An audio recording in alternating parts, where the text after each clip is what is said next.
তুমি প্রেমিকার পিছনে ঘোরো, 15 বছর বয়স তোমার, 20 বছর 22 বছরে বাইক লাগবে তোমার। তোমার বাবা বিয়ে করা সত্ত্বেও সে তার যৌবন কাটাতে পারেনি তার বউয়ের সাথে, মানে তোমার মায়ের সাথে, তোমার জামা কাপড়ের ব্যবস্থার জন্য।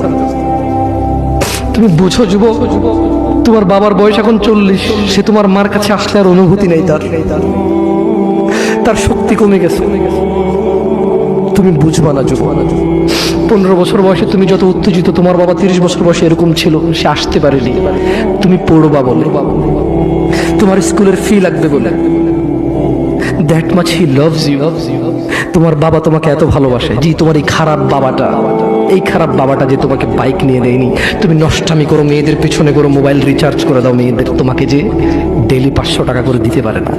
এই লোকটা যদি 60 বছর বয়স পায়, তার জীবনের 20টা বছর, সে এমন 20টা বছর, যে 20টা বছরে সে হাড় ভাঙা পরিশ্রম করতে পারত, করছেও, তোমার মায়ের দেখা সে পায়। এমন মূল্যবান যৌবন 20টা বছর দিয়েছে, 50 বছর বয়সের দেশে আসছে।